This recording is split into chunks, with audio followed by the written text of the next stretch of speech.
ನಮಸ್ಕಾರ ವೀಕ್ಷಕರೇ, ಗಂಡ ಹೆಂಡತಿಯರಿಗೆ ನಮ್ಮ ಹಿರಿಯರು ಹೇಳಿದ ಕಿವಿ ಮಾತುಗಳು.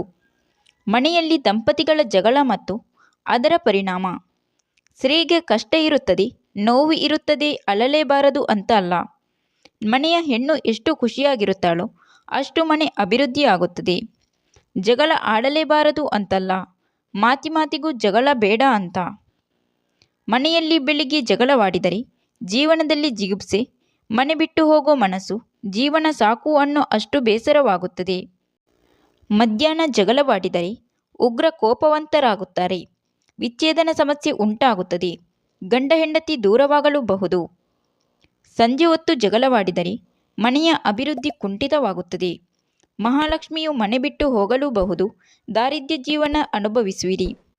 ಗಂಡ ಹೆಂಡತಿ ರಾತ್ರಿ ಹೊತ್ತು ಜಗಳವಾಡಿದರೆ ಸಂಸಾರದಲ್ಲಿ ವಿರಸ, ದುರಾಭ್ಯಾಸಗಳು ಜಾಸ್ತಿಯಾಗುತ್ತದೆ, ಅಶಾಂತಿಯ ವಾತಾವರಣ, ಮಕ್ಕಳು ದಾರಿ ತಪ್ಪುತ್ತಾರೆ. ಇದರ ಅರ್ಥ ಜಗಳವಾಡಲೇಬಾರದೆಂದಲ್ಲ. ದಂಪತಿಗಳನ್ನು ಲಕ್ಷ್ಮೀನಾರಾಯಣಿಗೆ ಹೋಲಿಸುತ್ತಾರೆ. ಮನೆಯಲ್ಲಿ ನಾರಾಯಣ ಮುನಿದರೆ ಲಕ್ಷ್ಮಿ ಸಮಾಧಾನ ಮಾಡಬಹುದು, ಆದರೆ ಲಕ್ಷ್ಮಿ ಮುನಿಸಿಕೊಂಡರೆ ಸಮಾಧಾನ ಮಾಡೋದು ತುಂಬ ಕಷ್ಟ. ಲಕ್ಷ್ಮೀದೇವಿಗೆ ಸ್ವಲ್ಪ ಕೋಪ ಜಾಸ್ತಿ. ಸಂಸಾರದಲ್ಲಿ ಜಗಳ ಬಂದಾಗ ಯಾರಾದರೂ ಒಬ್ಬರು ಸುಮ್ಮನೆ ಆಗಿಬಿಡಿ, ಸೋತು ಬಿಡಿ, ಏನೂ ತಪ್ಪಿಲ್ಲ. ಎಷ್ಟೋ ಸಂಸಾರಗಳು ಚಿಕ್ಕ ಚಿಕ್ಕ ವಿಚಾರಕ್ಕೆ ದೂರವಾಗಿದೆ.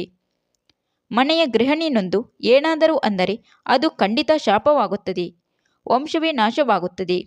ಸೀತೆಯ ಶಾಪ ರಾವಣನ ಸಾಮ್ರಾಜ್ಯವನ್ನೇ ನಾಶ ಮಾಡುತ್ತದೆ, ದ್ರೌಪದಿ ಶಾಪ ಕುರುವಂಶವನ್ನೇ ನಾಶ ಮಾಡುತ್ತದೆ.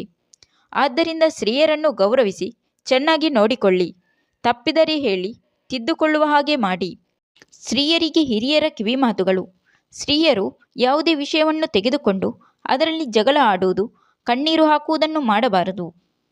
ಬೆಳಿಗ್ಗೆ ಮನೆಯಲ್ಲಿ ಕಣ್ಣೀರು ಹಾಕಿದರೆ ಗಂಡನಿಗೆ ರೋಗ ಭಯ, ಅಪಘಾತ ಭಯ, ಆರೋಗ್ಯಕ್ಕೆ ಕುತ್ತು. ಮಧ್ಯಾಹ್ನ ಕಣ್ಣೀರು ಹಾಕಿದರೆ ಅತ್ತೆ ಸೊಸೆಯ ಜಗಳ, ಅತ್ತೆಗೆ ಪ್ರೀತಿ ಕಮ್ಮಿಯಾಗುತ್ತದೆ, ಅವಮಾನ ಅನುಭವಿಸುವಿರಿ, ಗಂಡನಿಗೆ ಅವಮಾನವಾಗಿ ಅಪವಾದಗಳು ಬರುತ್ತದೆ. ಸಂಜೆ ಕಣ್ಣೀರು ಹಾಕಿದರೆ ಗಂಡನ ಉದ್ಯೋಗಕ್ಕೆ ಕುತ್ತು, ಮನೆಯಲ್ಲಿ ಹಣಕಾಸಿಗೆ ದಾರಿದ್ರ್ಯ, ಸಂಸಾರ ಒಡೆದು ಹೋಗಬಹುದು. ರಾತ್ರಿ ಕಣ್ಣೀರು ಹಾಕಿದರೆ ದಾಂಪತ್ಯದಲ್ಲಿ ವಿರಸ, ಸುಖಕ್ಕೆ ಕುತ್ತು, ಗಂಡನಿಗೆ ಅನಾರೋಗ್ಯ, ಮಕ್ಕಳು ದಾರಿ ತಪ್ಪುವರು. ದೇವರ ಪೂಜೆ ಮಾಡುವಾಗ ಕಣ್ಣೀರು ಹಾಕಿದರೆ ಗಂಡನಿಗೆ ಕುತ್ತು, ಮಾಂಗಲ್ಯಕ್ಕೆ ಕುತ್ತು, ದುಷ್ಟಕರ ಬೆಳವಣಿಗೆಗಳು ಆಗುತ್ತದೆ.